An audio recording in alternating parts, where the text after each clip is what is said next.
Hello नमस्कार दोस्तों। कैसे हो आप सब? आई होप आप सब ठीक ही होंगे।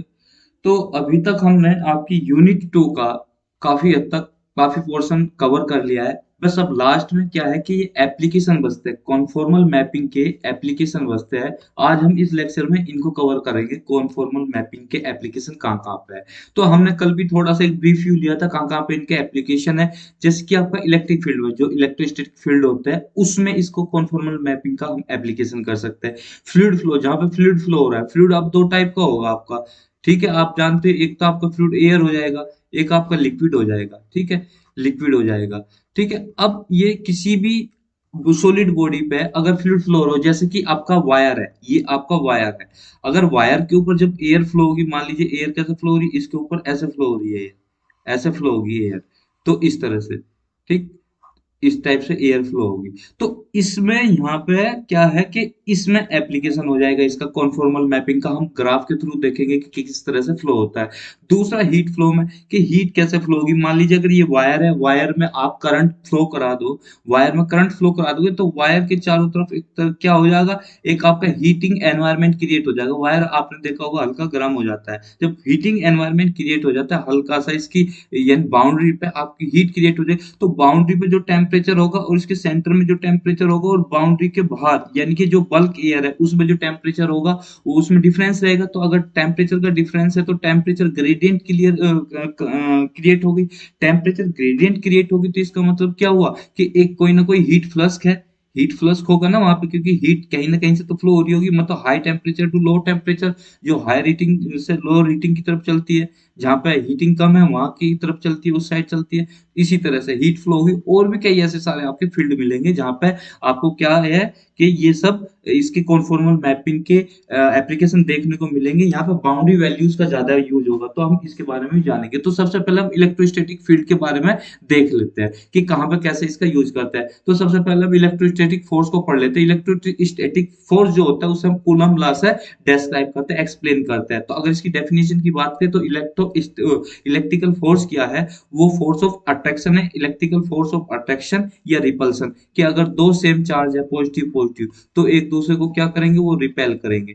ठीक है, अगर दो नेगेटिव अगर दो चार्ज है, पॉजिटिव और नेगेटिव, ये पॉजिटिव है और ये नेगेटिव है, तो ये दूसरे को क्या करेंगे, अट्रैक्ट करेंगे। ठीक है, तो ये एक दूसरे को अट्रैक्ट करेंगे। तो आपका फोर्स ऑफ अट्रैक्शन और force of repulsion between charge particle, charge यानी कि चार्ज है, दोनों पे चार्ज है, चार्ज है यानी कि पॉजिटिव और नेगेटिव हो सकता है, governed by the Coulomb's law. तो कूलम्स लॉ आपने पढ़ाई है। ठीक है, इलेक्ट्रिकल फोर्स क्या होगा, अब यहाँ पे एक इक्वेशन होगी, लाप्लास इक्वेशन। उसका बहुत ज्यादा मतलब इतना एक्सप्लॉइटेबल लेवल पे यूज होगा। ठीक है, इसके अंदर वैसे तो यूज होते ही है पर यहाँ पे काफी यूज होगा। तो इलेक्ट्रिकल फोर्स क्या हो जाएगा, जो इसमें इलेक्ट्रिक फील्ड है या कह दिए इलेक्ट्रिक पोटेंशियल है, उसका आपका ग्रेडियंट आपका इलेक्ट्रिक फोर्स होता है। ठीक है, ग्रेडियंट ऑफ फाई। फाई क्या है, आपका इलेक्ट्रिक पोटेंशियल है। ठीक है, कि कितना पोटेंशियल है इसमें, इलेक्ट्रिसिटी में पोटेंशियल कितना है, तो वो आपका पोटेंशियल का डेल यानी कि डिफरेंशिएशन विद रिस्पेक्ट टू आपका एक्स डायरेक्शन वाई डायरेक्शन, वो आपको क्या आ जाएगा, फोर्स आ जाएगा उस डायरेक्शन में। और दूसरी चीज हमेशा ये याद रखना, ये जो इलेक्ट्रिक फोर्स है, जो डेल फाई है, हमेशा ही परपेंडिकुलर होगा किसके, इलेक्ट्रिक पोटेंशियल के। मान लीजिए ये इलेक्ट्रिक पोटेंशियल का आपकी डोमेन है, मान लो ये सरफेस है, ये वायर था, इससे निकल रहा है पोटेंशियल, निकल रहा है इस तरह से, ये आपके कांस्टेंट इलेक्ट्रिक पोटेंशियल के सर्किल से, ठीक है, इस तरह से निकल रहा है। ठीक, यहाँ पे मान लो ये आपका स्फीयर मान लो, सर्किल मान लो, तो जो इलेक्ट्रिक फोर्स होगा ऐसा लग रहा होगा इस डायरेक्शन में, इनका मतलब इस सरफेस के ऊपर परपेंडिकुलर। तो अब इस सरफेस पे जितने पॉइंट्स हो गए, इन पॉइंट्स पे इलेक्ट्रिक पोटेंशियल क्या होगा, सेम होगा, तो ये इक्वी पोटेंशियल सरफेस बोला जाता है। ऐसी अगर इस सरफेस की बात करें तो यहाँ पे क्या होगा, इक्वल पोटेंशियल होगा, कि आप मान लो इतना कूलम चार्ज होगा, इतनी वोल्टेज होगी, तो वो सब सेम रहेगा एक ही सरफेस पे। ठीक है, अगर आप डिस्टेंस क्रिएट करते हो, मान लीजिए यहाँ से सेंटर से R1 डिस्टेंस पे जो पोटेंशियल होगा मान लीजिए फाइव वन है, और R2 पे जो पोटेंशियल होगा मान लीजिए फाइव टू है, और R3 पे आपका पोटेंशियल होगा मान लीजिए फाइव थ्री है, तो ये R3 होगा। तो ये पोटेंशियल क्या है आपका, रेडियस के अकॉर्डिंग या डिस्टेंस के अकॉर्डिंग वेरी होता रहेगा, मगर पूरे उसी सरफेस के ऊपर, अगर सेम सरफेस के ऊपर है तो वहां पर पोटेंशियल आपका क्या रहेगा, सेम रहेगा। तो इन्हें ऐसे पोटेंशियल को, मतलब ऐसे सरफेसेस को क्या बोला जाता है, equi potential. Equi potential equipotential surfaces, ठीक है, ये इक्विपोटेंशियल सरफेसेस बोला जाता है, तो ये सेम रहेगा। अब ये जो डायरेक्शन है, ये जो डायरेक्शन ये आपके फोर्स को इंडिकेट कर रही है, तो इलेक्ट्रिक फोर्स किस डायरेक्शन में लग रहा है वो इसके परपेंडिकुलर लगता है। तो आपने पढ़ लिया फाई क्या होता है, फाई इलेक्ट्रिक स्टैटिक पोटेंशियल होता है, ठीक, मतलब किसी भी पॉइंट पे जो फ्री ऑफ चार्ज है वो फाई क्या होगा, उसका सॉल्यूशन बना दे। कौन सी इक्वेशन बनाएगी, लाप्लास, तो लाप्लास इक्वेशन यानी कि डेल टू फाई और del two phi equal to zero, ये बराबर जीरो होना चाहिए, तभी इसका क्या होगा, ये सॉल्यूशन निकलेगा इसका फाई का, ठीक है। तो एफ जो है फाई क्या है, मान लो कांस्टेंट हो जाएगा किसी एक सरफेस पर, उसे क्या बोलेंगे, इक्विपोटेंशियल, ये हम डिस्कस कर चुके हैं। और हर एक पॉइंट पे, मान लो जो हर एक पॉइंट है उसका, उस पॉइंट पे जो डेल फाई होगा क्या हो जाएगा, परपेंडिकुलर हो जाएगा, जैसे कि हमने यहाँ पे देखा कि यहाँ पे इस पॉइंट पे क्या है, डेल फाई, अगर ये क्या है, डेल फाई है, ये डेल फाई है, तो डेल फाई देखो हर एक पॉइंट पे, मान लीजिए पॉइंट पी टू है, ये पॉइंट पी वन है, ये पॉइंट पी है, तो इस पे देखो परपेंडिकुलर है, इस सरफेस के ऊपर परपेंडिकुलर है। तो कहने का मतलब ये हुआ कि डेल फाई क्या होगा, परपेंडिकुलर होगा, और डेल टू फाई किसके बराबर होनी चाहिए, जीरो के बराबर होनी चाहिए, ये लाप्लास इक्वेशन है।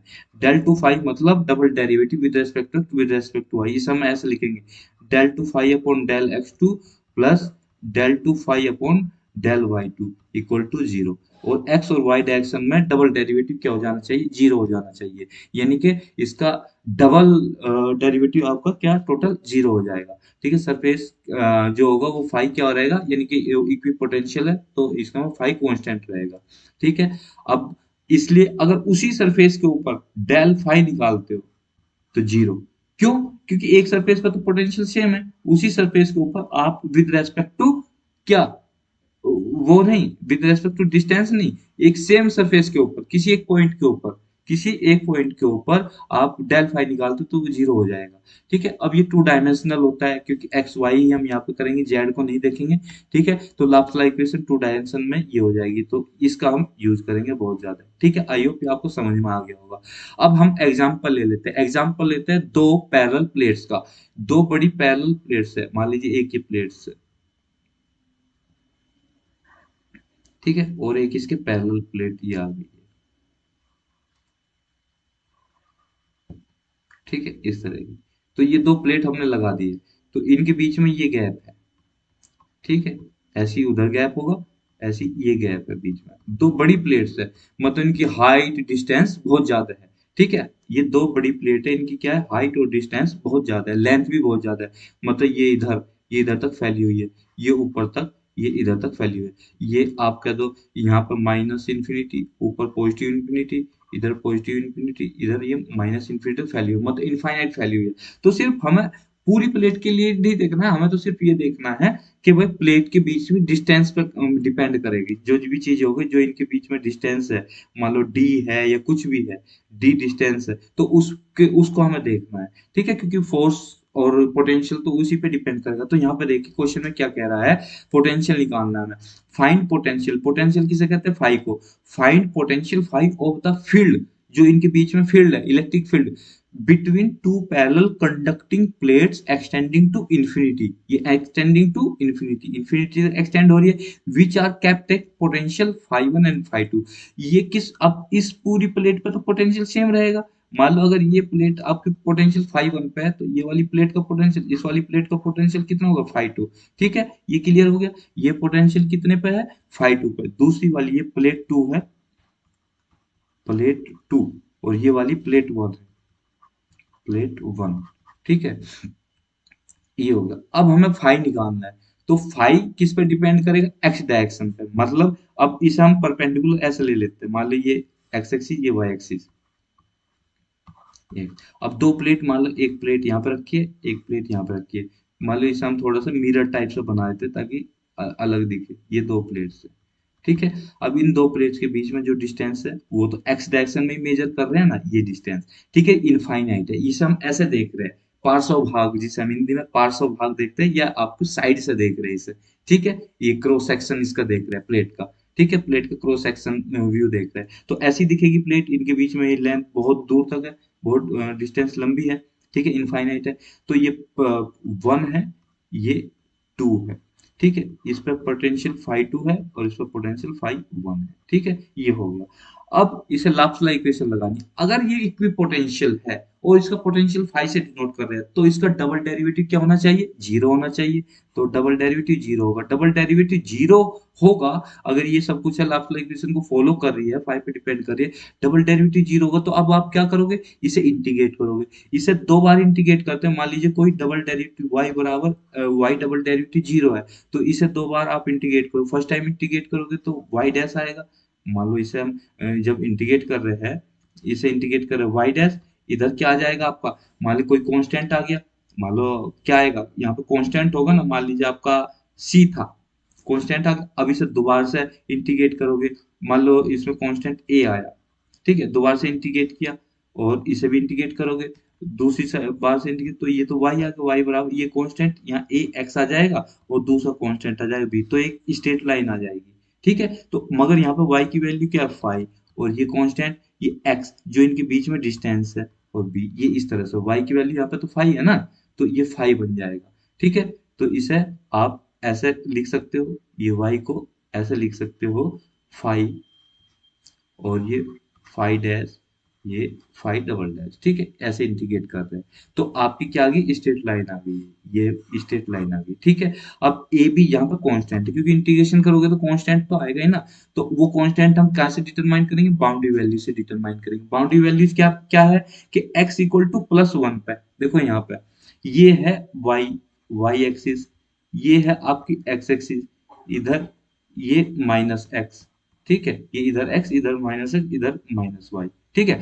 अब ये तो जीरो है, अब x equal to plus one पे वो प्लेट का क्या है, वो पोटेंशियल फाइव वन, इसका फाइव वन है, x equal to minus one पे प्लेट का पोटेंशियल फाइव टू है, ठीक है। ये बाउंड्री वैल्यूज है, ठीक है, बाउंड्री वैल्यू, बाउंड्री वैल्यूज, ठीक है, ये हो गया, ठीक। अब इसमें पुट कर दो, जब इसमें वैल्यू पुट कर दोगे 5 1 5 2, तो यहाँ से आपकी वैल्यू b की निकल के आएगी, ये आ गई, तो b की वैल्यू निकल के आ गई, इसे आप देख लेना आराम से रोक के कैसे किया है, मतलब सिंपल कैलकुलेशन है, और b की वैल्यू पुट कर दोगे तो a की वैल्यू निकल के आ जाएगी, ये a की वैल्यू आ गई, ये b की वैल्यू मीन्स हमें a और b पता लग गया, जब a और b पता लग गया तो हमें क्या पता लग गया, 5 पता लग गया, और हमें निकालना क्या था, पोटेंशियल, यानी कि 5 पोटेंशियल निकालना था, तो यही तो आंसर हो गया, ठीक है। अब दूसरा चलता है, ये तो आपकी टू पैरेलल प्लेट्स थी, वो इनफाइनाइट प्लेट्स थी, अगर यही प्लेट्स को आप मोड़ दो और इनका सर्किल बना दो तो क्या हो जाएंगे, टू कोएक्सियल सिलेंडर्स बन जाएंगे, या ये कहिए टू कोएक्सियल सिलेंडर, मतलब एक तो ये सिलेंडर जिसकी एक्सिस सेंटर यहाँ पे है, और दूसरा सिलेंडर आपका ये हो गया, इसका भी इस सेंटर इस सेम है, दोनों का सेंटर यानी कि एक्सिस सेम है, ठीक है, कोएक्सियल सिलेंडर है, मान लीजिए इसकी रेडियस R1 है, इसकी रेडियस R2 है, सिलेंडर है, ठीक है, तो इस टाइप का, तो कोएक्सियल सिलेंडर है। अब ये भी इनकी भी लेंथ क्या है, इनकी भी लेंथ इनफाइनाइट है, हमें लेंथ से मतलब नहीं, हमें इनके बीच की डिस्टेंस से मतलब है, ठीक है। अब क्वेश्चन ये है कि find the potential phi between the two coaxial cylinders extending to infinity, देखो इन्फिनिटी तो बोल दे, तो हमें लेंथ इनकी क्या है, इन्फिनिटी है, तो इन्फिनिटी तो एक्सटेंड हो रहा है on both sides both and kept at potential 5 1 and 5 2, जो पहले वाला सिलेंडर है 5 1 पे है, दूसरे वाला सिलेंडर 5 2 पे है, ठीक है। अब हम यहाँ पे करते हैं, जो 5 किस पर डिपेंड करेगा, आपके बीच की डिस्टेंस पर, और डिस्टेंस क्या है, वो रेडियस है, रेडियस को अगर हम उसमें नापे तो क्या आएगा, x square plus y square आएगी, यही तो होगी ना जो आपको सिलेंड्रिकल रेडियस होती है। अब लाप्लास इक्वेशन क्या बताती है, लाप्लास इक्वेशन आपके जो सिलेंड्रिकल वो होंगे क्या नाम, कोऑर्डिनेट्स में ये आएगी, सिलेंड्रिकल कोऑर्डिनेट्स आर थीटा हो जाते हैं, ठीक है, तो आपका सिलेंडर कोऑर्डिनेट लाप्लास इक्वेशन ये होगी, तो यहाँ पे आर स्क्वायर यू, ये डबल डेरिवेटिव है, ये पोटेंशियल है, यू जो हो गया आपका पोटेंशियल हो गया, यू आपका दो, एक तो यू थीटा थीटा होगा, और यू आर आर होगा, ये होंगे ना दो, यू आर होगा यू थीटा होगा, तो देखो you theta theta double derivative क्या होना चाहिए आपका, पोटेंशियल ये जीरो होना चाहिए, तो अब इसे आप क्या करोगे, यहाँ पे u बराबर हम क्या मान रहे, फाई है जो पोटेंशियल है, ठीक है, हम ये सिंबल मान रहे, सिंबल अलग अलग है, तो आपने जब इसे इंटीग्रेट करोगे तो ये आ जाएगा, इस इक्वेशन को इंटीग्रेट करने के बाद ये आ जाएगा, ठीक है, ये आ गया, ठीक। अब इसे आपने क्या करा, इसको वो करा, मतलब मैनिपुलेशन की इसमें मैनूवरिंग करके आपका डबल डेरिवेटिव इस तरह से आएगा, इसे फाइव में चेंज कर दिया, यू यहाँ पर फाइव में चेंज कर दिया, ये डबल वो हो गया, ठीक, सिंपल है, यहाँ पे यू था थीटा थीटा, यहाँ पर आर के रेस्पेक्ट में इसको हम लेके आ गए, तो double derivative of five upon single derivative of five equal to one upon R आ जाएगा इस इक्वेशन से, ठीक है। अब इसको आप इंटीग्रेट करो, ये आप लाप्लास इक्वेशन से लेगा, इसे इंटीग्रेट करोगे तो क्या आएगा, ln फाई आ जाएगा। ठीक है, इक्वल टू माइनस ln, क्योंकि देखो यहाँ पर क्या करोगे, double derivative equal to minus ये आपका फाइव आर, ठीक है, ये आ जाता है, ये आ रही है ना इक्वेशन से, यहाँ से अब इसे इंटीग्रेट करोगे, इसे इंटीग्रेट करो तो ये तो फाइव आ गया, ठीक है, इक्वल टू ये क्या आ गया, ये क्या आया आपका, ये आ, क्या नाम ये, अरे एक सेकंड, एक का मैं कंफ्यूज हो गया हूँ, एक सेकंड। तो ये जो है आपकी इक्वेशन यहाँ पर, ये ठीक है, ये ये इसे में रब कर दीजिए, मैं दूसरी डायरेक्शन में चला गया। ये जो इक्वेशन है ये इस तरह से है, जैसे मान लो वन अपॉन आर है, इसका इंटीग्रेशन करो तो एल एन आर आएगा, क्योंकि इसका डेरिवेटिव ये है। ठीक है, यहाँ पे मान लीजिए आर होता है, आर स्क्वायर होता है, अगर आपको करना है तो एल एन आर तब भी आएगा। ठीक है, कहने का मतलब यहाँ पे डबल डेरिवेटिव है, उसका सिंगल डेरिवेटिव, तो यहाँ पे इसका इंटीग्रेशन करोगे तो ये इंटीग्रेशन आपका फाइनली क्या है, इसका इंटीग्रेशन क्या, आपने इसका इंटीग्रेशन किया तो फाइनली आपके सामने ये आ गया, L N five dash equal to minus L N R plus A. ठीक है, क्योंकि एक आप जब आप इंटीग्रेट करोगे तो कोई कांस्टेंट आएगा एडिशन में, तो अब आप इधर लेके आ गए इसको, ठीक है, एल एन आर को इधर लेके आ गए, इक्वल टू ए बचा, और इनकी यहाँ पे प्रॉपर्टी लगा दी, L N A plus L N B बना है, तो L N into L N A B हो गया। ठीक है, तो यहाँ पर फाइव डैश इंटू आर हो गया, अब five dash into R equal to A आ गया।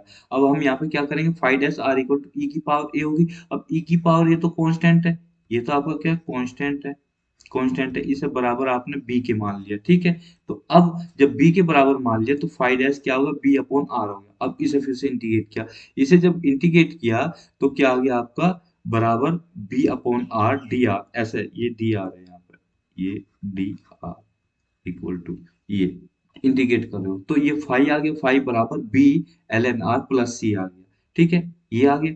अब ये आपकी इक्वेशन आ गई, अब यहाँ पर क्या करना है, सी और बी निकालना है। सी और बी कैसे निकलेंगे, सी और बी कैसे निकलेंगे आपके, जैसे ये तो मैंने ग्राफ प्लॉट कर दिया, ये रहा सर्किल का, मान लीजिए आपका ये है। अब एट, मान के चलो आपकी रेडियस दे रखी है आर वन रेडियस पे, जो वो है at R one, R equal to R one, R equal to R one पे क्या है, five equal to five one है, at R equal to R two, five equal to five two है।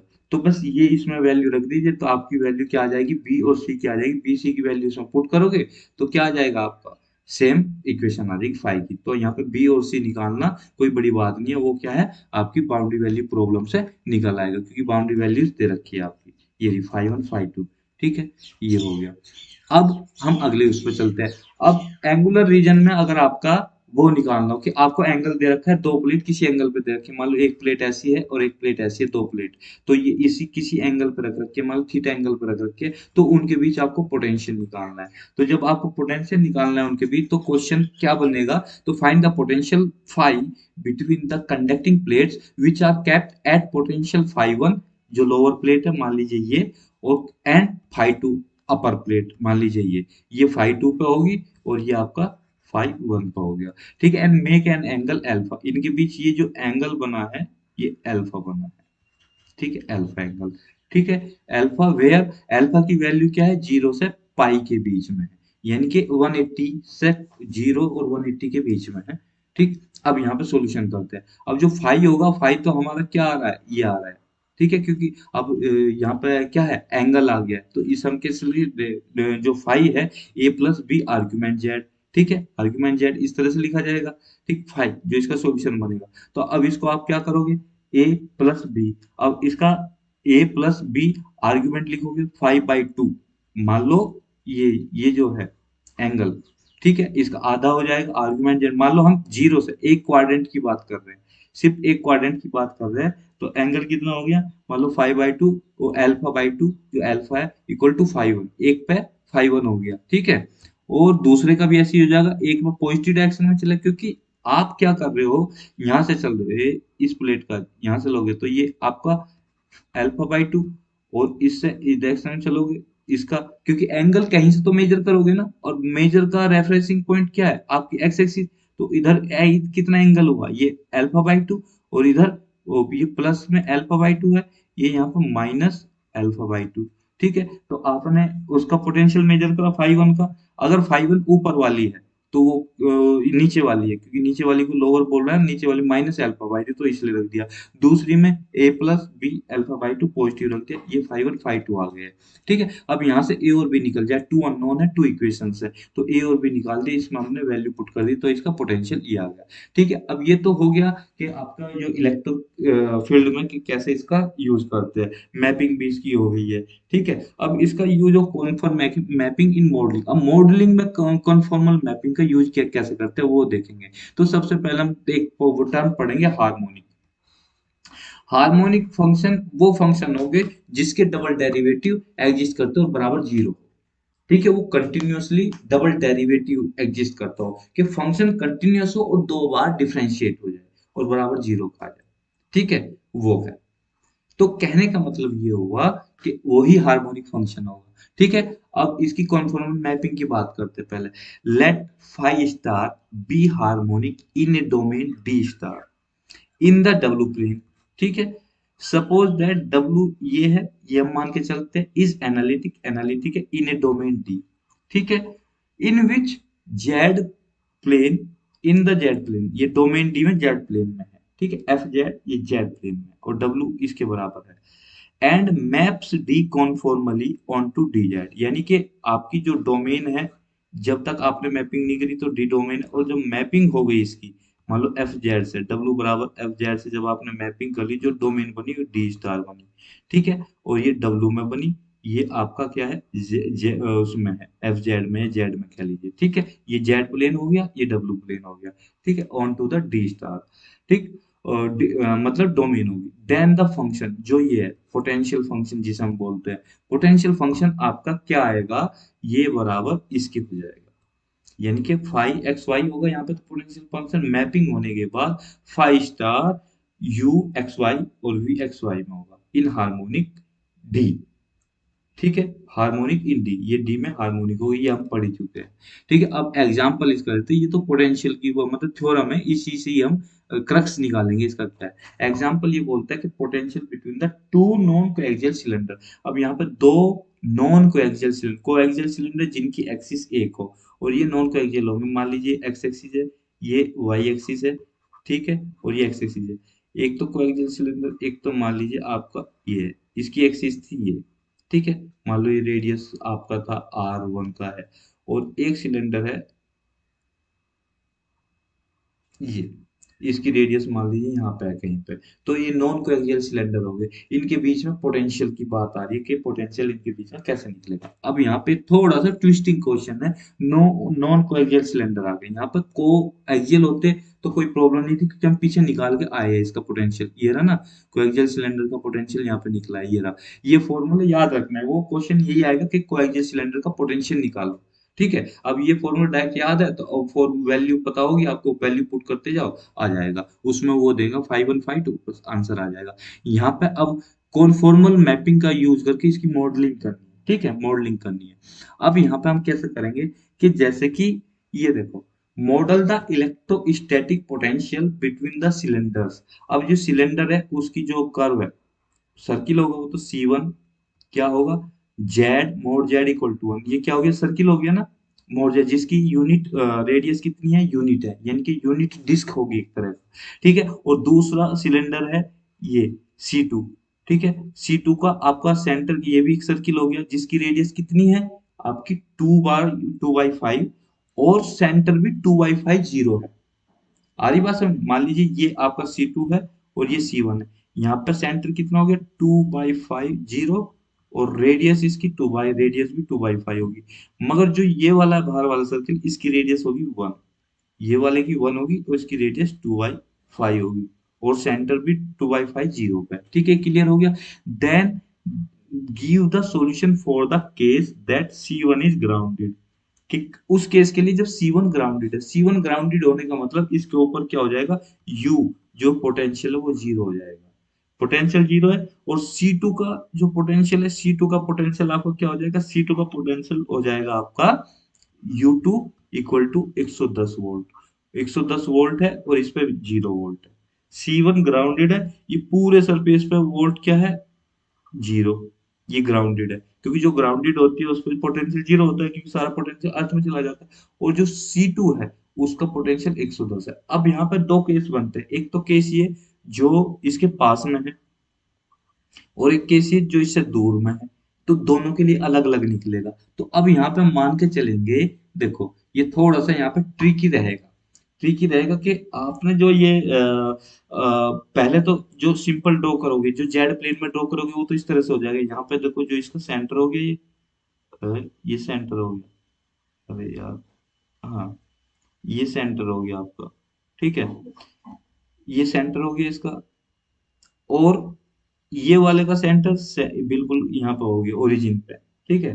तो ये बाहर वाला आपका C1 और अंदर वाला आपका C2 हो गया। अंदर वाले पे U2 इक्वल टू 110 है, और बाहर वाले पे U1 इक्वल टू 0 वोल्ट है, ये क्लियर।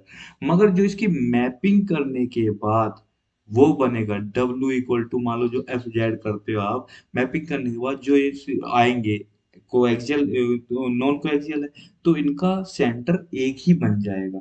वो कैसे, वो यहाँ पे थोड़ा समझना है, दिमाग लगा समझना है, बाकी हो जाएगा। देखो अब क्या है, सोच के देखो, इसका ये जो अंदर वाला है ये किससे पास हो रहा है, ये यहाँ से ओरिजिन से पास हो रहा है, ठीक है।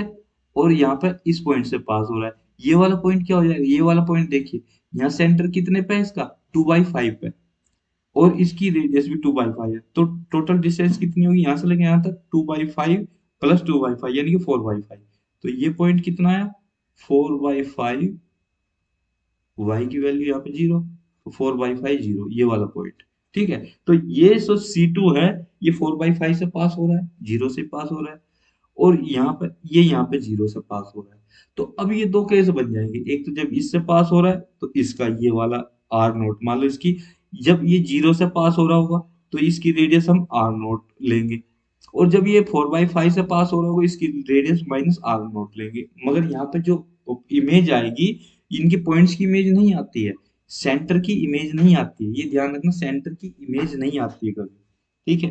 किसी भी सर्किल के सेंटर की इमेज नहीं आती है। तो सेंटर मैपिंग से एक तरह से इंटेक्ट रहता है, तो हमें ये करना है, ठीक। तो अब यहाँ पे क्या करा हमने, जेड एक तो ये हो गया C1, और Z2 ये हो गया, सेंटर इसका 2/5 और रेडियस 2/5, ये हमने प्लॉट कर लिया। दूसरा, दोनों के यहाँ पे सेंटर सेम रहेंगे, दोनों जो अब मैपिंग होने के बाद है सेंटर सेम रहेंगे, मगर अंदर वाले की रेडियस हमें नहीं पता। बाहर वाले की तो Z इक्वल टू 1 दे रखी है, अंदर वाले की रेडियस, बाहर वाले का तो यही हो जाएगा, टोटल 1 ही रहेगी, ठीक है। मगर अंदर वाले की रेडियस क्या रहेगी वो हमें नहीं पता है, ठीक है। तो उसने हमने उसकी रेडियस मान ली आर नोट मान ली। तो अब यहाँ पे अगर हम बात करें, इस पॉइंट पे क्या होगी, ये प्लस आर नोट होगी, और इस पॉइंट पे क्या होगी, माइनस आर नोट होगी आपकी, ठीक है, क्लियर है। अब आगे बढ़ते हैं। अब हम चलते हैं, जो हमारी आपने पिछले चैप्टर में पढ़ा था कि जो इक्वेशन है आपकी, क्या नाम, ट्रांसफॉर्मेशन, जैसे W बराबर जेड माइनस, W बराबर ये होती है, W बराबर z minus Z naught upon CZ-1। यहाँ पे जो जेड नोट है यहाँ पे कॉम्प्लेक्स है, ठीक है, मगर ये कॉम्प्लेक्स नंबर है। मगर यहाँ पे अब इस, ये तो रियल एक्सिस पे हम इसे डील कर रहे हैं, ये जो पॉइंट है ये पॉइंट रियल एक्सिस पे है, तो यहाँ पे तो कॉम्प्लेक्स नहीं रहेगा। इस पॉइंट पे बी की वैल्यू, जेड की वैल्यू क्या होगी, इस पे तो रियल बन जाएगा। मान लीजिए इसको हमने मान लिया बी, ये मान लिया हमने बी, ये आर नोट के जो आर नोट निकाल लिया ना हमें, इसे थोड़ी देर के लिए हम मान लेते हैं, तो जेड नोट को बराबर बी मान लेते हैं, ठीक है। जेड नोट बी हो गया। तो जब बी हो गया आपका, तो ये यहाँ पे देखो, यहाँ पे बी जेड नोट मान लिया हमने, ये आ गया। तो अब सी, सी को भी थोड़ी देर के लिए बी मान लेते हैं, सी को क्या, बी मान लिया, ठीक। तो ये हो गया। अब इक्वेशन नीचे ये आ गई। अब आर नोट, जब आर की वैल्यू आर नोट है, उसकी जेड की वैल्यू, सॉरी डब्लू, यहाँ पर तो डब्लू आएगा ना, जब मैपिंग हो जाएगी डब्लू, ये वाला तो डब्लू हो जाएगा, ये वाला डब्लू हो जाएगा। यहाँ पे देखो, यहाँ यहाँ पे ये क्या है, डब्लू की वैल्यू है, और यहाँ पे क्या है, जेड की वैल्यू। जब जेड की वैल्यू बी है, आर नोट है, मान लो ये रेडियस आर नोट है, जब जेड की, ओ सॉरी, डब्लू की वैल्यू आर नोट है, जब डब्लू की वैल्यू आर नोट हो गई, तो जेड की वैल्यू क्या है, जेड की वैल्यू जीरो। यहाँ पे इसकी बात कर रहा हूँ, जब जेड की वैल्यू जीरो, डब्ल्यू की वैल्यू आर नोट, यहाँ पे जब जेड की वैल्यू 0 है तो डब्ल्यू की वैल्यू आर नोट होगी। और जब जेड की वैल्यू, इन पॉइंट्स को हम प्लॉट कर रहे हैं, ये ओरिजिन को और इस पॉइंट को प्लॉट कर रहे हैं, मतलब 2 पॉइंट प्लॉट करने हो हमें इस पे, तो कैसे करेंगे? तो एक पॉइंट तो यहाँ पे आएगा और एक पॉइंट आपका यहाँ पे आएगा। ठीक है, तो ये हो गया। ठीक, तो जब जेड की वैल्यू 0 है तो डब्ल्यू की वैल्यू क्या हो जाएगी? R naught. और जब जेड की वैल्यू 4/5 है, क्योंकि ये पॉइंट तो 4/5 क्योंकि रियल बन गया, तो डब्ल्यू की वैल्यू क्या हो जाएगी? Minus r naught. तो अब यहाँ पर इसी चीज का फायदा उठाते हैं हमने, क्या जेड की वैल्यू, डब्ल्यू की वैल्यू जब सॉरी जेड की वैल्यू जब 0, जेड इक्वल टू 0, तो डब्ल्यू इक्वल टू आर नोट। और जब यहाँ इस केस में जब जेड इक्वल टू कितना हो गया, आपका 4/5, तो W equal to minus r naught, ये होगा। ये इसके लिए और ये इसके लिए, तो इसमें वैल्यू पुट करके आपने ये लेके आ गए। और जब इसको सोल्व करोगे, यहाँ से तो आपका क्या आ गया? यहाँ से तो आपका R note equal to B आ रहा है। ठीक है, और और यहाँ से क्या आ रहा है? यहाँ से इक्वेशन सोल्व करके ये आई, दो रूट आ गए इसके, आर नोट और 1/2। मगर ये आर नोट इक्वल टू 2 आया और आर नोट 1/2 आया। अब जरा ध्यान से देखो, ये जो बाहर वाला सर्किल है, बाहर वाला जो सर्किल है, इसकी ही रेडियस आपकी कितनी है? 1 है। ये इसकी रेडियस कितनी है? 1, 1। मगर जो ये वाला सर्किल है आर नोट, इसकी जो रेडियस आर नोट है, ये तो 1 से कम होनी चाहिए। मगर एक आर नोट आ रही है 2 और एक आर नोट आ रही है 1/2। तो कौन सी रेडियस अच्छी होगी? ये वाली। ये वाली हम एक्सेप्ट नहीं करेंगे, ये इनफिजिबल है। तो आर नोट इक्वल टू, यहाँ पे हमने लिख दिया, यहाँ पे ना लिखो कंफ्यूजन होगा, तो इसलिए हमने यहाँ पे लिखा क्या? ये रहा, r note equal to 2 good नहीं है, अच्छी नहीं है, तो आर नोट लेस देन 1 होनी चाहिए। इसलिए आर नोट की वैल्यू क्या होगी? 1/2। अब हमारे पास दोनों वैल्यू है, आर नोट इक्वल टू 1/2 है। ठीक है, आर नोट की वैल्यू होगी तो बी की वैल्यू आ गई, तो बी बराबर क्या होगी? आर नोट बराबर बी है, तो बी की वैल्यू आ गई 1/2। तो नीचे ऊपर बी की वैल्यू की, तो हमें क्या मिल गया? हमें यहाँ पे फंक्शन मिल गया, ये रहा, डब्ल्यू बराबर z minus b upon b z minus 1, z minus 1/2 और 1/2 जेड बाई 2 -1। तो ये आपका फंक्शन आ गया, ये आ गया आपको जो मैपिंग करेगा, mapping function 2z-1 upon z-2। ठीक है, ये आ गया आपका। ठीक, अब हमें पोटेंशियल निकालना है। यहाँ तो पोटेंशियल तो नहीं निकला ना, अभी अभी तो हमें पोटेंशियल निकालना है। तो ऐसे केस में पोटेंशियल क्या होगा? जब नॉन कोएक्सियल पोटेंशियल, इस केस में क्या होता है? कॉम्प्लेक्स पोटेंशियल, ऐसे में कॉम्प्लेक्स पोटेंशियल होगा। तो हमने पिछली चैप्टर में पढ़ा था कॉम्प्लेक्स पोटेंशियल कैसे निकालते हैं। तो उस केस में कॉम्प्लेक्स पोटेंशियल डब्ल्यू प्लेन में निकालेंगे। F star W equal to A, ये principal part, L N W plus K. ठीक है, ये होगा कॉम्प्लेक्स पोटेंशियल का फॉर्मूला, ये होगा। और रियल पोटेंशियल क्या हो जाएगा? रियल पोटेंशियल आपका, इसे उसमें चेंज कर लेंगे, यानी रियल पोटेंशियल क्या होगा? Real part of F W हो जाएगा। ये है real part of F W. ठीक है, ये वाला पूरा का पूरा। ठीक है, तो रियल एंड रियल पोटेंशियल ये हो जाएगा। ठीक, अब क्या करेंगे? हम डिटरमाइन करेंगे ए और के को, क्योंकि जो बाउंड्री कंडीशन है, जो हमें बाउंड्री कंडीशन दिया, बाउंड्री कंडीशंस क्या दी हुई है कि ओमेगा, जो मोड ओमेगा इक्वल टू 1 है, तो उसमें ये क्या होगा? अब उसकी वैल्यू पुट कर दोगे, रेडियस की वैल्यू, मान लो ये मोड ओमेगा की, सॉरी ओमेगा नहीं, मोड डब्ल्यू की वैल्यू पुट कर दोगे इसमें। मोड डब्ल्यू की वैल्यू पुट करी 1, ये 0 आ गया, तो के की वैल्यू यहाँ से क्या आ गई? 0। तो 5 स्टार क्या आ गया? 0। 5 स्टार आपका बराबर, सॉरी 5 स्टार बराबर के आ गया। और सॉरी सॉरी सॉरी, एक सेकेंड, हाँ ये ये 0 आ गया, तो के बराबर यहाँ पे 0, क्योंकि इसकी तो वैल्यू 0 होनी चाहिए। ठीक है, तो अब जब मोड डब्ल्यू बराबर आर नोट है, जब आर नोट है, यानी कि आर नोट क्या है? 1/2, तो 1/2 केस में क्या होगा? ये, तो इसकी वैल्यू क्या आ गई? एक 10 आ गई। तो ये बराबर किसके आ गया? 1/10 के, क्योंकि पहले पे तो पोटेंशियल 0 है, क्योंकि यहाँ पे बाउंड्री कंडीशंस क्या है इस वाले में, क्वेश्चन में, कहाँ गया? हाँ, पहले में U1 की तो पोटेंशियल 0 है, यानी कि 5 स्टार 1, ये क्या हो गया? 5 स्टार 1, ये 5 स्टार 1 हो गया इक्वल टू 0 वोल्ट। ठीक है, और ये हो गया आपका 5 स्टार 2 इक्वल टू 110 वोल्ट। ठीक है, ये हो, वो बस नोट करने, डिनोट करने का तरीका है। ठीक, ये यहाँ पे इसलिए ये तो 0 हो गया ना आपका, ये बराबर 0 के आ गया, तो के बराबर 0 आ गया, क्योंकि बिकॉज ये 5 1 इक्वल टू 0। ठीक है, क्योंकि हम ओमेगा की उसकी पहली वो रख रहे हैं बाहर आउटर वाले के लिए। ठीक है, और दूसरे वाले के लिए ये क्या हो गया, 5 स्टार 2 इक्वल टू 110 वोल्ट है, ये 0 वोल्ट है, रख दिया। तो इसकी वैल्यू एक ही आ गई। अब एक ही वैल्यू आ गई तो एफ बराबर ये होता है, तो ये इसमें आपने पुट कर दिया बस। तो रियल पोटेंशियल क्या आ गया, रियल पोटेंशियल रियल पार्ट, मतलब फाइनल आंसर ये आ गया आपका। ठीक है, ये प्रॉब्लम होगी। अब आपकी हीट प्रॉब्लम को हम सोल्व करते हैं, क्योंकि हीट प्रॉब्लम भी है। हीट प्रॉब्लम में क्या होता है कि आपका जैसे दो वाल है, दो प्लेट है, उनके बीच में हीट कंडक्शन है। यहाँ पे आप इलेक्ट्रिक फील्ड का फ्लो होता है, इसमें आपका हीट कंडक्शन होगा सेम ऐसे ही। यहाँ पे भी वही लाप्लास ट्रांसफॉर्मेशन लगेगी, बराबर जीरो का होना चाहिए डबल डेरिवेटिव। दूसरा हीट इक्वेशन लगेगी। हीट इक्वेशन में वही है कि आपका यहाँ पे पहले यहाँ पे फाई था, अब ये रिप्लेस हो गया क्या, टी हो जाएगा। ठीक है, फ्लूइड फ्लो में रिप्लेस हो गया, मान लो आपका जो उसका फ्लो का फॉर्मूला है वो आ जाएगा। ठीक है, यहाँ पे heat conduction in a body और homogeneous material is modelled by the heat equation. Heat equation क्या होगी, ये टी डैश है। टी इसका टेम्प किसके रेस्पेक्ट में, मान लो एक्स के रेस्पेक्ट में। तो टी डैश यानी कि ये डैश ये प्राइम मतलब डेरिवेटिव है, इक्वल टू सी स्क्वायर, सी कोई कांस्टेंट है। ठीक है, और डेल टू टी।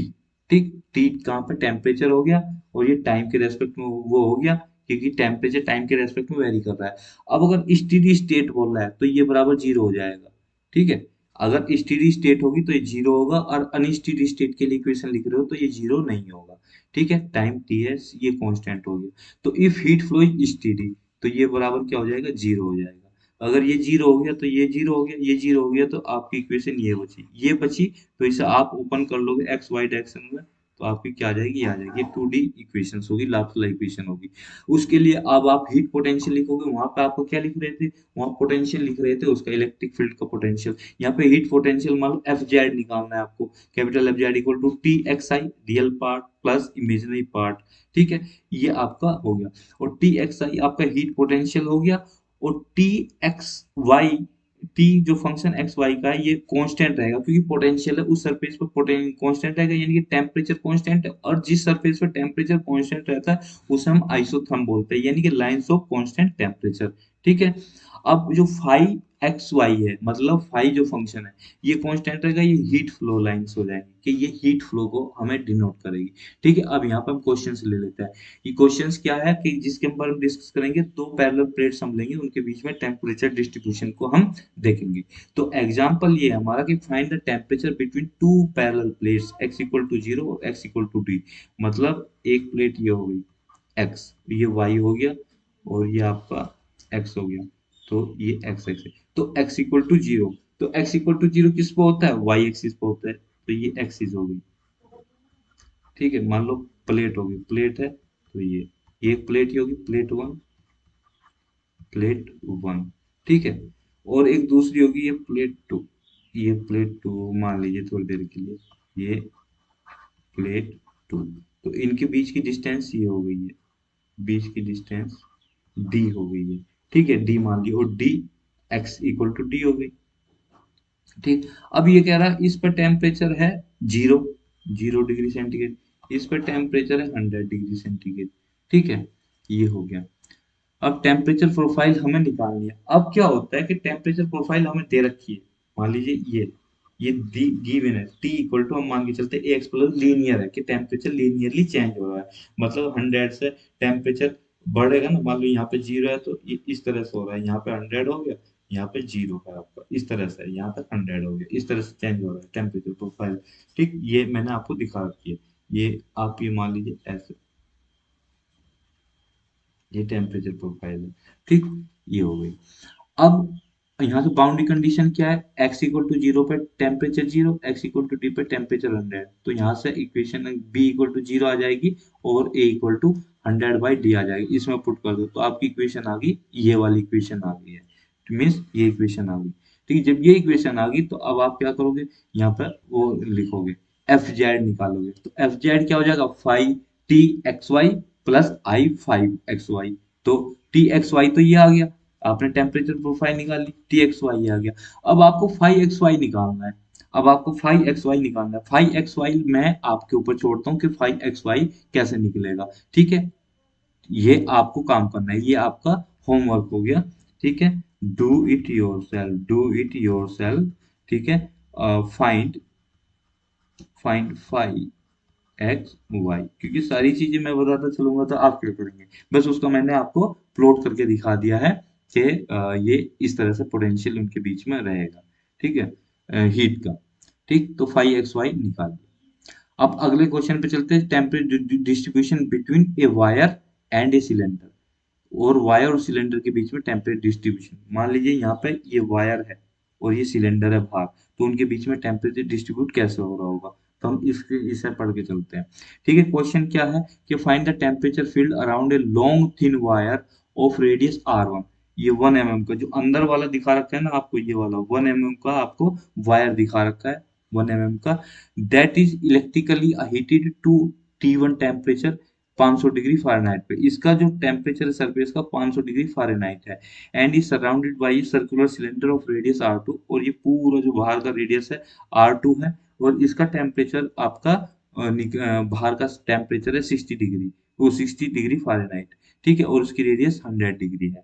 ठीक है, which is kept at the temperature by the cooling it with air. बाहर से इस पे एयर डाली जा रही है इस सिलेंडर पर, और इसे कूल किया जा रहा है, इसका टेम्परेचर 60 तक मेंटेन किया जा रहा है। तो इनके बीच में टेम्परेचर प्रोफाइल निकालनी है। अब दोनों ही सिलेंड्रिकल है, तो अब टी किस पे, रेडियस पे डिपेंड करेगा, तो उसका जो प्रोफाइल आती है T equal to a l N R plus b. ये हम डायरेक्ट आप इंटीग्रेट करके निकाल सकते हो, या हम इसे कई बार पढ़ चुके हैं, तो ये आपका ए एल एन आर। ठीक है, l N R plus b. तो अब बाउंड्री कंडीशन से निकालो, जब आर इक्वल टू 1 mm है, ये वायर की बात करें तो टेम्परेचर 500 है, और जब आर इक्वल टू 100 है तो टेम्परेचर 60 हो गया। तो इसमें हमने पुट किया तो ए और बी की वैल्यू आ जाएगी, ए की वैल्यू आ गई -95.54, और इसमें आपने पुट कर दिया। ठीक है, ए की और बी की वैल्यू ये। ठीक है, बी की वैल्यू यहाँ से आ रही है 500, बी की वैल्यू 500 और ए की वैल्यू माइनस ये। ठीक है, आपने पुट कर दिया, ये आ गई आपकी टेम्परेचर प्रोफाइल। तो अब आइसोथर्म्स जो होंगे इसके वो क्या होंगे, कंसेंट्रिक होंगे। आइसोथर्म कंसेंट्रिक क्यों होंगे, आइसोथर्म कंसेंट्रिक इसलिए होंगे क्योंकि देखो, अब किसी भी सरफेस पे टेम्परेचर तो सेम ही रहेगा ना, टेम्परेचर वेरी कैसे कर रहा है, रेडियस आर डायरेक्शन में, मगर किसी पर्टिकुलर आर पे, वो पर्टिकुलर आर पे टेम्परेचर तो सेम ही होगा ना। ठीक है, तभी तो हीट फ्लो होगा, वरना तो हीट फ्लो ही नहीं होगा। तो हीट फ्लो की कंडीशन ये होती है कि स्टेडी स्टेट में आपका टेम्परेचर कांस्टेंट हो जाता है किसी एक पॉइंट पे। ठीक है, तो ये हो गया, ये आपने निकाल दिया, आइसोथर्म्स की कंसेंट्रिक सर्किल्स बन रही है। अब अगला जो आपका एप्लीकेशन आता है कन्फॉर्मल मैपिंग का, फ्लूइड फ्लो का है। ठीक है, अब फ्लूइड फ्लो में क्या होता है, दो चीजें होती है, अब आप यहाँ पे पढ़ोगे, स्ट्रीम लाइन होता है, इस पोटेंशियल होता है। ठीक है, अब एक तो वेलोसिटी वेक्टर होगा, वेलोसिटी होगी फ्लूइड की, कोई पार्टिकल होगा फ्लूइड का, उसकी वेलोसिटी होगी एक्स डायरेक्शन में, वाई डायरेक्शन में, क्योंकि हम टू डायमेंशनल डिस्कस कर रहे हैं। ठीक है, तो जब ये V1 और V2 ये होगी, क्योंकि कॉम्प्लेक्स डिस्कस कर रहे हैं, तो ये टोटल वेक्टर जो होगा वेलोसिटी का V1 plus I iota V2 हो जाएगा। मैग्नीट्यूड इसका रूट निकल जाएगा, इसका रूट निकल गया V1 का स्क्वायर प्लस V2 का स्क्वायर, और डायरेक्शन आर्ग्यूमेंट भी क्या हो जाएगा, tan inverse V2 upon V1 हो जाएगा। स्ट्रीम लाइन, अब स्ट्रीम लाइन की बात क्या होती है कि स्ट्रीम लाइन किन्हें कहते हैं, जिस लाइन को, जिस पाथ को आपका कोई फ्लूइड का पार्टिकल, चाहे वो नैनो स्केल पे हो, माइक्रो स्केल पे हो, या स्केल पे हो, वो फ्लो कर रहा है, जिस पाथ के ऊपर वो फ्लो कर रहा है कोई भी फ्लूइड पार्टिकल, और उसे कोई डिस्टरबेंस नहीं हो रहा है, वो आपकी स्ट्रीम लाइन कहलाती है। ये मैंने बताया सीधी लैंग्वेज में, सिंपल समझाने के। अगर आप थोड़ा सा उसकी लैंग्वेज में समझोगे, बुकिश लैंग्वेज, तो ये है a path of fluid particle motion, कि पार्टिकल मान लो यहाँ से ऐसे गया, ऐसे गया, ऐसे गया, फिर ऐसे आके ऐसे आया, ऐसे आया, ऐसे कैसे भी आया, तो ये पूरी क्या स्ट्रीम लाइन होगी। स्ट्रीम लाइन का मतलब सीधा नहीं होता, स्ट्रीम लाइन वो कैसे भी जा सकती है। अब जैसे कि आप थोड़ी देर के लिए चलिए, मान के चलिए कि कोई पाइप है, पाइप ये ऐसे मुड़ा हुआ है और ऐसे है, ऐसे है। अब पाइप में पानी आपने यहाँ से डाला, तो जो पाइप में पानी चलेगा वो इस तरह से चलेगा, कि ये लाइन पानी ऐसे चलेगा, ये निकल गया यहाँ से, इसके बगल में दूसरी एक लाइन होगी ऐसे, ये निकल गया, ऐसी ही तीसरी लाइन होगी, ये लाइन आपस में नहीं काटेंगी तो पानी ऐसे निकलता है। अगर आपने किसी स्टील लाइन पे कोई आपने डाई डाल दी, मान लो डाई मतलब कोई कलर डाल दिया, जैसे कि रेड कलर डाल दिया, तो ये रेड कलर ऐसे नहीं इसमें घुस जाएगा, इसमें घुस जाएगा, जब तक कि इसमें टर्बुलेंस ना हो, एडीज फॉलो, एडीज करंट ना हो। तो ये अगर आपको लेमिनार फ्लो, तो ये इसी पे चलता रहेगा और ये आपका इसी से ही निकलेगा, सेंटर से ही निकलेगा बाहर। ठीक है, सेंटर में ही एंटर करेगा। तो ये होता है। तो स्ट्रीम लाइन का मतलब ये होगा path of A fluid particle motion, कि जिस वो फ्लूइड पार्टिकल जिस डायरेक्शन में फ्लो कर रहा है उस भी पाथ को चलता रहे, उसको स्ट्रीम लाइन बोलते हैं। यहाँ पे दिखाया गया स्ट्रीम लाइन का अगर आप डिफरेंशिएशन कर दो, और उस जिस पॉइंट पे डिफरेंशिएशन को जो टेंजेंट आएगी वो उसकी आ जाएगी वेलोसिटी। ठीक है, और इसके वेलोसिटी वेक्टर v1 v2 आ जाएंगे। ठीक। अब under suitable condition for a given flow there exist an analytical function. ठीक है, हर बार एनालिटिकल फंक्शन एग्जिस्ट करेगा, क्योंकि अगर लेमिनार है, कंटिन्यूअस है, सब कुछ है, तो उसे डेरिवेट किया जा सकता है, डेरिवेशन किया जा सकता है, डबल डेरिवेट, तो इसलिए वो हार्मोनियस भी हो जाएगा। तो यहाँ पे क्या होगा कि आपका एनालिटिक फंक्शन एग्जिस्ट करेगा, तो इसका मतलब क्या होना चाहिए, एफ जेड बराबर five x Y plus I iota sine X Y होना चाहिए। तो ये इक्वेशन होगी अगर आपका एग्जिस्ट कर रहा है तो अब यहाँ पे जो कॉम्प्लेक्स पोटेंशियल ये फाइव जेड जो एग्जिस्ट कर रहा है वो कॉम्प्लेक्स पोटेंशियल ऑफ फ्लो है। ठीक है, अब इसमें क्या होगा, v equal to we one plus iota we two, तो यहाँ पे एफ डैश जेड निकलेगा। एफ डैश जेड क्या हो जाएगा, कॉन्जुगेट कॉम्प्लेक्स हो जाता है, किसका, इसका कॉम्प्लेक्स पोटेंशियल का। तो ये इक्वेशन नंबर 3 हो जाएगी। ठीक है, अब जो फाई है वो इसे कहेंगे हम स्टीम फंक्शन, और जो साइन, ये साइन, साइन, ये स्टीम ये होगा फाई। ठीक है, फाई और साई। ठीक है, ये फाई और साई आपका ये होगा वेलोसिटी, वेलोसिटी पोटेंशियल, और ये हो जाएगा साइन स्टीम फंक्शन। तो फाई कांस्टेंट रहता है किसी उस पे, इसे इक्विपोटेंशियल लाइन बोलेंगे, और जो साई है भी कांस्टेंट जब हो जाएगा इसे स्टीम लाइन बोलेंगे। ठीक है, ये हो गया, ये कुछ कुछ छोटे छोटे पॉइंट्स है क्वेश्चंस के, ये ऐसा नहीं कि बताना बहुत जरूरी है। ठीक है, अब v बराबर हमारा डेल फाई निकालना है। डेल फाई कैसे निकलेगा, कि जो उसे डिफरेंशिएट करेंगे, डेल फाई होता है, वेलोसिटी कैसे निकलती है, जो आपका इक्विपोटेंशियल यानी कि फाई को जो है, क्या है, स्टीम है ना, ये स्टीम फंक्शन है। तो स्टीम फंक्शन को हम, जो स्टीम जा रही है उसको आप डिफरेंशिएट करोगे तो उसके दो कंपोनेंट आएंगे, एक तो वर्टिकल आएगा, एक हॉरिजॉन्टल आएगा। तो वेलोसिटी स्टीम फंक्शन क्या होता है, वेलोसिटी वेक्टर होता है, तो उसके आपको वेलोसिटी वेक्टर आ जाएंगे। तो ये आपका पहला वेलोसिटी वेक्टर एक्स के रेस्पेक्ट में v1, और ये आपका दूसरा वेलोसिटी वेक्टर v2। मान लीजिए v1 है और ये v2 है, तो v2 बराबर five del five two upon del Y, Y direction में, और v1 बराबर del five upon del X, X direction में, del five upon del X, ये होता है। ठीक, ये हो गया। अब एफ बराबर क्या होता है, एक तरह से F five plus iota sign, तो इसे डिफरेंशिएट करेंगे तो ये एक्स डायरेक्शन में आ गया, ये भी एक्स डायरेक्शन में आ गया। तो अगर ये फाइव एक्स ये इक्वल टू माइनस फाइव होता है, ये कोचे रीमन इक्वेशन, अगर ये एनालिटिक है, to be analytic, to be analytic, उसमें तो पहले ही बोल के चला ना, अगर ये एनालिटिक फंक्शन, क्योंकि एनालिटिक होना पड़ेगा तभी कि हम वो आगे पढ़ेंगे। ठीक है, तो ये फाइव एक्स के रेस्पेक्ट में डिफरेंस, तो माइनस साइन फाइव आता है, तो इसे हम क्या करेंगे, जो अगर ये फाइव एक्स है इसको माइनस वाई रख दो। ठीक है, माइनस वाई पुट कर दो, तो यहाँ पे हमने किया, इसका कॉन्जुगेट निकालो, फाइव डैश जेड का conjugate equal to five X.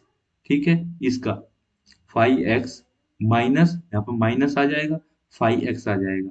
ठीक है, five X minus five X equal to five X, ठीक है, माइनस, अब आयोटा, अब यहाँ पर फाइव एक्स की जगह, ये रहा फाइव एक्स की जगह क्या रखो, माइनस साइन वाई रख दो, साइन वाई। ठीक है, अब एक्स के रेस्पेक्ट में वाई है, अगर आप एक्स के रेस्पेक्ट में कर रहे हो तो वाई आ जाएगा। ठीक है, ये साइन वाई पुट कर दिया तो V one plus V two हो गया, ये बराबर किसके, वी के। ठीक, since F Z is analytic और phi and sine satisfy the Laplace equation, तो आपकी लाप्लास इक्वेशन हो जाएगी ये वाली, दैट मीन्स ये फाई के रेस्पेक्ट में ये, और साइन के रेस्पेक्ट में आपकी ये आ गई। ठीक है, तो ये हो गया आपका फ्लो का।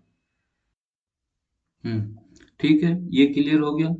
अगर नहीं आया तो मैं दोबारा समझाता हूँ, यहाँ पे शायद एरर है ये, इसकी मिस प्रिंट हुआ है कि जो आपकी कोचे रीमन कंडीशन होती है सेकंड की, अगर मान लो फर्स्ट वाली की बात करें, कोचे कोचे रीमन इक्वेशन की कंडीशन, कोचे रीमन इक्वेशन की, तो आपका ये होना चाहिए, जैसे आपने पढ़ा था del U upon del X equal to del V upon del Y, ये तो पहली कंडीशन हो गई एनालिटिक होने की। और दूसरी, ये तो फर्स्ट होगी, ये दूसरी कंडीशन क्या थी, del U upon del Y equal to minus del V upon del X, तो ये कंडीशन थी। ठीक, तो यानी कि आपका जो ये है, ठीक, ये दूसरी। अब यहाँ पे u बराबर क्या है, u बराबर तो है आपका फाइव, और v बराबर है साइन। तो आपका जो सेकंड कंडीशन की बात कर रहे हैं, तो del five upon del Y equal to minus del sine upon del X होना चाहिए। ठीक है, कहने का मतलब यहाँ पे अगर इस तरह से लिखे तो ये हो गया फाइव, फाइव एक्स, यानी कि किसके रेस में, five Y equal to minus sine X होना चाहिए। ठीक है, और यहाँ पे वैल्यू किसकी पुट कर रही है आपने, फाइव वाई की पुट करी है, तो फाइव वाई बराबर माइनस साइन एक्स, और यहाँ पे माइनस साइन एक्स है, तो माइनस साइन एक्स है, तो फाइव वाई आ गया, इसलिए आया ये। तो मैं भी वही सोच रहा था कि इसमें कुछ गड़बड़ है, तो ये होना चाहिए यहाँ पे five Y minus sine X, तो sine X minus sine X हो गया, और ये हो गया फाइव वाई हो गया। ठीक है, five Y equal to minus sine X, या दोबारा से हम इसे इस तरह से लिख लो, ये इसे यहाँ पर ऐसे कवर कर लो, इसी से मैं कलर पेन से ही कर देता हूँ, तो यहाँ पे five Y equal to minus sine X, sine X होना चाहिए, और यहाँ पर माइनस साइन एक्स बराबर फाइव है, ये आपकी वैल्यू आ गई। ठीक है, कोची रीमन सेकंड कंडीशन। ठीक है, ये हो गया। तो अब आपका क्या आ जाता है, यहाँ पर मैं फिर से कलर ब्लू ले लेता हूँ। ठीक है, अब आपका आ जाता है ये सब, ये v1 plus I v2 equal to v हो गया, since F Z is analytic. अब F Z analytic, phi and V satisfy the Laplace equation, अब लाप्लास इक्वेशन को सेटिस्फाई करेंगे, तो लाप्लास इक्वेशन तो आप जानते ही हो कि क्या है, ये है। ठीक है, ये हो गया टू, ठीक, ये हो गया। अब हम फ्लो अराउंड कॉर्नर, अब जो फ्लो है वो किसी कॉर्नर के अराउंड हो रहा है, मान लीजिए जैसे कि आपका कोई चीज है, जैसे कि बर्तन है, ठीक, ये कॉर्नर आ गया, और ऐसे पानी आया और पानी ऐसे चढ़ा ऊपर, इस तरह से तो चढ़ेगा पानी, इस तरह से फ्लो अराउंड कॉर्नर। अब उस केस में यहाँ पे आप इक्वेशन कैसे निकालोगे, ऐसी इस तरह की, या इसे थोड़ा सा बड़ा कर लो, कॉर्नर है, मान लीजिए जैसे कि कोई चीज है, ये मान लो कोई इस तरह की वॉल है, वॉल छोटी और पानी ऐसे जा रहा है, तो पानी तो इस पे से ऐसे जाएगा ना, और कॉर्नर के अराउंड ऐसे जाएगा। ठीक, इस तरह से ऐसे ऐसे चलेगा पानी, ऐसे, और फिर ऐसे, इस तरह से पानी चलता चलेगा, और फाइनली ऐसे हॉरिजॉन्टल हो जाएगा। ठीक, ये पानी ऐसे चलेगा। ठीक, ये फ्लो अराउंड कॉर्नर इस तरह से होता है। तो अब कॉम्प्लेक्स फंक्शन हमें लिखना है, तो कॉम्प्लेक्स पोटेंशियल क्या हो जाएगा, इसमें दे के रखा हुआ है जेड स्क्वायर है, और जेड स्क्वायर बराबर क्या हो जाएगा, X square minus Y square plus two I X Y, iota X Y, क्योंकि इसे ओपन कर लीजिए, क्योंकि X plus I iota Y होता है, इसका होल स्क्वायर करेंगे तो क्या आएगा, एक्स स्क्वायर माइनस के वाई स्क्वायर प्लस के टू आई एक्स वाई, यही तो आएगा। तो ये किसके बराबर माना हमने, एफ जेड के बराबर माना, तो एफ जेड बराबर जब जेड स्क्वायर है, तो ये यहाँ पर आ गया। ठीक है, इक्वी पोटेंशियल लाइंस क्या हो जाएगी, इसका रियल पार्ट हो जाएगा, क्योंकि कॉम्प्लेक्स पोटेंशियल हमें दे रखा है, कॉम्प्लेक्स पोटेंशियल हमें दे रखा है, तो इसका रियल पार्ट आपका ये आ गया, और इसका इमेजिनरी पार्ट ये है, तो इमेजिनरी पार्ट ये हाइपरबोला बनता है, ये तो हाइपरबोला की इक्वेशन है। अब स्ट्रीम लाइन की इक्वेशन, यानी कि फाई साइन जो फंक्शन है, फाई तो ये आ गई पोटेंशियल लाइन, साइन जो फंक्शन है टू एक्स वाई है, ये भी हाइपरबोला है, बराबर कांस्टेंट के हाइपरबोला हो जाएगा अगर मानते हैं। तो वेलोसिटी क्या आ जाएगी, वेलोसिटी आपकी आ जाती है v equal to we one plus iota we two. We one क्या हो जाएगी, del phi upon del X plus iota del phi upon del Y. तो इसकी वैल्यू पुट कर दो यहाँ पे, देखो वेलोसिटी वेक्टर आ गया। अब वेलोसिटी का मैग्नीट्यूड निकालना है, वेलोसिटी का मैग्नीट्यूड v का मैग्नीट्यूड निकालो, ये आ जाएगा बस। ये क्या है, मैग्नीट्यूड आ गया आपके पास, वेलोसिटी है। तो अब आप इसका स्ट्रीम लाइन आप निकाल, तो ऐसे आएगा। मान लीजिए कोई आपकी वो है, मतलब कॉर्नर है, इस कॉर्नर पर ऊपर से फ्लो आ रहा है, तो फ्लो ऐसे आएगा। ठीक, इस तरह से आप ड्रॉ करोगे तो ये क्या हाइपरबोला आ गया। अब सिलेंडर के अराउंड आपको अगर फ्लो करना है, फ्लो अराउंड सिलेंडर करना है, तो उस केस में क्या होगा, तो कॉम्प्लेक्स फंक्शन एफ जेड, ये phi X Y plus iota sine X Y, तो ये मान लिया हमने Z plus one upon Z. ठीक है, ये होगा। अब पोलर फॉर्म में Z equal to R E की पावर आई थीटा होता है, हम इसे कैसे लिखेंगे, आर ई की power I theta plus one upon R E की पावर माइनस आई थीटा हो जाएगा। ये हम कई बार पढ़ चुके हैं पीछे। इसे कोस और साइन में कन्वर्ट कर लोगे तो ये आपका real part, imaginary part. Real part क्या हो जाएगा आपका, स्टीम्स लाइन का हो जाएगा, ये साइन हो जाएगा। और इमेजनरी पार्ट ये है, हेंस स्टीम साइन क्या होगी, imaginary part sine R minus one upon R sine theta, ये कांस्टेंट के बराबर। और आपका अगर ये five sine sorry constant zero है, तो मतलब R minus one upon R zero हो जाएगा, यानी कि साइन थीटा जीरो। भाई आर तो रेडियस तो जीरो नहीं होगी, तो साइन थीटा क्या हो जाएगा, जीरो। अब साइन थीटा जीरो होता है तो यहाँ से थीटा की वैल्यू दो आएगी, क्या, theta equal to zero, theta equal to pi. तो उस केस में क्या मिलेगा हमें, आर क्या मिलेगा, आर मिलेगा R equal to plus one और R equal to minus one. तो इसका मतलब क्या है, ये आर इक्वल टू जब प्लस वन माइनस आ रहा है, इसका मतलब यूनिट सर्किल है। ठीक, तो इस केस में फ्लो कैसे होगा, मान लीजिए यूनिट सर्किल है, ये वर्टिकल एक्सिस है वाई और ये हॉरिजॉन्टल एक्सिस है, तो इसके ऊपर फ्लो ऐसे होगा, इसी तरह से तो होगा। ये यूनिट रेडियस का, ये वन रेडियस का है। ठीक है, तो ये तो mod Z equal to one, यही आ जाएगा ना। तो flow around a long cylinder of the unit radius perpendicular the Z plane. तो अब यहाँ पे एफ डैश जेड निकालो, वन, क्योंकि Z minus one upon Z है, sorry Z plus one upon Z था, माइनस था वो। हाँ, Z plus one upon Z. तो अब इसका डिफरेंशिएशन करोगे तो ये आ गया। तो इसकी इक्वेशन क्या आ गई, ये, और इसे जीरो के बराबर होगी, यहाँ से जेड की वैल्यू ये आ गई, तो जेड दो स्टैग्नेंट पॉइंट आ गए। ठीक, तो अब क्या आता है, हम अज्यूमशन लेके चलते हैं कि फ्लो में, अब जब फ्लो इरोटेशनल, अगर फ्लो इरोटेशनल है तो इसका मतलब उसमें जो वो फ्लो का पार्टिकल है वो रोटेट नहीं करेगा। ऐसे मान लीजिए फ्लो का पार्टिकल ऐसे चल रहा था और किसी एडी करंट की वजह से वो थोड़ा मूव कर गया, मतलब घूम गया, या थोड़ा इधर को मूव कर गया, तो इरोटेशनल होगा, तो यानी कि स्टेडी लेमिनार होगा, इरोटेशनल होगा। तो ओमेगा जो इसकी वेलोसिटी है, मतलब रोटेशन है, ओमेगा मतलब यहाँ पे रोटेशन एक्स वाई का फंक्शन है, तो ये बराबर one upon two del two V upon del X minus del two V upon del Y बराबर क्या होना चाहिए, ओमेगा की होना चाहिए। ठीक है, इरोटेशनल होने के, ये वोर्टिसिटी बोलते हैं। वोर्टिसिटी मतलब, वोर्टिसिटी यही है, ऊपर को उछल रहा है, नीचे को उछल रहा है पानी, तो उसमें वोर्टेक्स फॉर्म हो रहा है। अगर इरोटेशनल है तो ये बराबर जीरो के होना चाहिए, यानी कि जो उसका वी टू, जो वी टू वर्टिकल डायरेक्शन में कंपोनेंट है वो एक्स डायरेक्शन में जीरो, और जो हॉरिजॉन्टल डायरेक्शन में कंपोनेंट था वाई डायरेक्शन में नहीं होना चाहिए। क्योंकि रोटेशन किस चीज की होगी, जैसे ऐसे चल रहा है कोई, तो इसका दो कंपोनेंट हो गए वी वन और वी टू, और जो वी वन कंपोनेंट है हॉरिजॉन्टल डायरेक्शन में, वो ऊपर को नहीं जाना चाहिए, मतलब वही तो इसे ऊपर को लेके जाएगा, है ना। और जो ओरिजेंटल वर्टिकल डायरेक्शन में से है, वो इधर को नहीं, मतलब तभी घूमेगा ना जब वो ये इनका मतलब जो वर्टिकल डायरेक्शन वेलोसिटी मान लीजिए v2 और हॉरिजॉन्टल डायरेक्शन वेलोसिटी, ये घूमेगा कब, मतलब वोर्टिसिटी कब आएगी, यानी कि रोटेशन कब होगा, जब v1 एक्स डायरेक्शन में घूमे, sorry V one Y direction में घूमे और वी टू एक्स डायरेक्शन में घूमे, और वी वन वाई डायरेक्शन में, तो एक्स और वाई के रेस्पेक्ट में इन्हें हम क्या करेंगे, डिफरेंशिएट करेंगे। तो इसका मतलब क्या होगा, दोनों का अगर डिफरेंशिएशन निकाले, मतलब अगर दोनों बराबर आ रहे हैं तो इसका मतलब जीरो, तो फ्लो इरोटेशनल हो जाएगी, यानी कि ये दोनों बराबर होने चाहिए। ठीक, सेकंड एज्यूमशन है इनकम्प्रेसिबल। इनकम्प्रेसिबल होने का मतलब ये होता है कि वो कंप्रेस नहीं होना चाहिए, पार्टिकल पार्टिकल उनकी वेलोसिटी लेंथ के हिसाब से चेंज नहीं होनी चाहिए। ये वी वन कंपोनेंट है और ये वी टू कंपोनेंट है किसी पार्टिकल का, अगर ये वेलोसिटी लेंथ के हिसाब से चेंज हो रही है, इसका मतलब क्या है कि वो कंप्रेसिबल फ्लूइड है। तो del V one upon del X equal to, और del V one upon del Y two, del V two upon del Y two, ये दोनों का एडिशन जीरो होना चाहिए। ठीक, ये हो गया।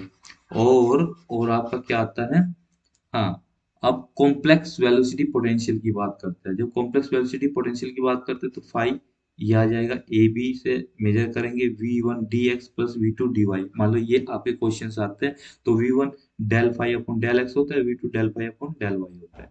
ठीक है, ये आपने पुट कर दिया, ये आपका निकल आएगा। अब अगला टॉपिक आता है आपका Poisson's integral formula for potential. ठीक है, ये इंपॉर्टेंट है बहुत, इसके ऊपर क्वेश्चन पूछे जाते हैं। ठीक है, अब क्या करना है इसमें, जब आप इंटीग्रल निकालोगे, डेरिवेशन निकालोगे, तो इसका डेरिवेशन सिंपल है, कोस इंटीग्रल फॉर्मूला लगाओ। कोस इंटीग्रल फॉर्मूला क्या होता है, F Z equal to one upon two pi I integration F Z star upon Z star minus Z D Z. ये आपकी इक्वेशन होगी। सी यहाँ पर सर्किल है तो जेड स्टार क्या हो जाएगा, कैपिटल आर, मतलब जो आप उसे मैपिंग करके जो आता है डब्ल्यू प्लेन में। एक तो जेड प्लेन में सिंपल जेड, जो डब्ल्यू प्लेन में आ रहा है वो जेड स्टार आ रहा है। ठीक है, तो ये है, तो जेड स्टार इक्वल टू क्या आ जाएगा, देखो जेड की आपने मैपिंग की W equal to F Z से, तो यहाँ पे जो प्लेन आया, जो डब्ल्यू आया, अब डब्ल्यू को ही आप जेड स्टार बोल रहे हो, तो डब्ल्यू बड़ा आर ई की पावर आई एल्फा आ रहा है। ठीक है, यहाँ पे जेड स्मॉल आर ई की पावर आई थीटा था, जो भी था, थीटा था या अल्फा था। ठीक है, ये आएगा। ठीक, तो ये आ गया, ये काउंटर क्लॉकवाइज है, 0 से 2 पाई के बीच में, ये सब ठीक है। हम अज्यूम करके चल रहे हैं ये एनालिटिक है डोमेन में, जिसमें सी है और उसके अंदर मान लो जो सी सर्किल है उसकी बाउंड्री पे, पूरी बाउंड्री पर और उसके अंदर जितने पॉइंट्स है उन पे ये एनालिटिक फंक्शन है। ठीक है, तो अब डी जेड बराबर, अब वो हमने डिफरेंशिएट कर लिया उसे, क्योंकि जेड स्टार बराबर आपने क्या लिखा, कैपिटल आर ई की पावर आई अल्फा, और डी जेड को डिफरेंशिएट करके ये आ गया। तो अब एफ जेड की वैल्यू आपने पुट कर दी, यहाँ डी अल्फा की फॉर्म में लिया, ये पूरा फंक्शन ये आपने जेड स्टार की फॉर्म में बना लिया। ठीक है, तो अब इसे जेड की जगह सी लिख लिया, और ये आपने कैपिटल जेड करा, ये जो है ना ये कैपिटल जेड है।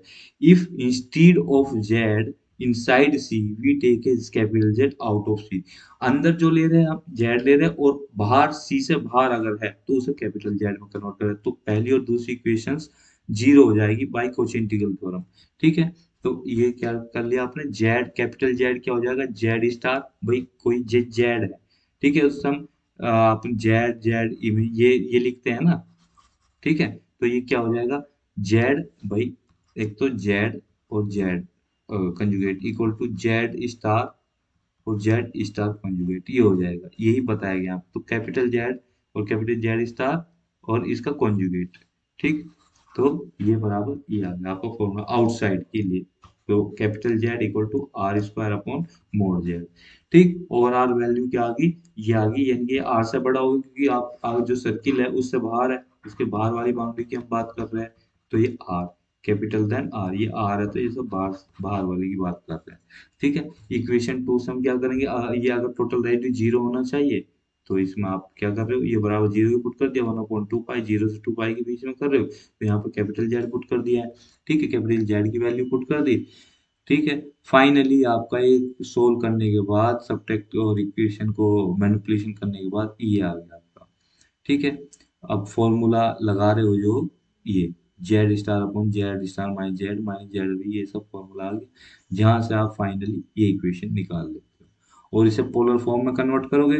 पोलर फॉर्म में कन्वर्ट करने मतलब सारी कैलकुलेशन है, इसके ऊपर क्या बोलूंगा, फाइनली आपका पॉइजन फॉर्मूला आ जाएगा। पॉइजन फॉर्मूला ये है, पॉइसन बोलते हैं, पॉइजन नहीं, पॉइजन तो जहर होता है, पाइसन बोल दो, पॉइजन बोल दो, ओवरऑल पॉइजन फॉर्मूला ये है, फाइव आर थीटा की जो इसके वेरिएबल्स है equal to one upon two pi, zero से two pi five R alpha, जो आप मैपिंग करके लेके आते हो, कैपिटल आर का स्क्वायर माइनस आर का square upon R square minus two R capital R small R cos theta minus alpha plus R square. इसको याद कर लो, रट लो, ये इक्वेशन है। और ये क्या रिप्रेजेंट करती है, हार्मोनिक फंक्शन रिप्रेजेंट करती है, जो कि फाई है किसमें, डिस्क में, जो आर या आर से कम है। ठीक है, in terms of its value. ठीक, फाइव और एल्फा, और एल्फा तो आपका एंगल है ऑन द बाउंड्री सर्किल, ये बस ये है। ये आपके फाइनल पूरी यूनिट कंप्लीट हो गई है, जितना भी था वो सारा मैंने करा दिया है, और जो कहीं छोटा मोटा अगर बचा है तो वो आपके एग्जाम के पॉइंट ऑफ व्यू से इम्पोर्टेंट नहीं है, तो सारा हो गया है।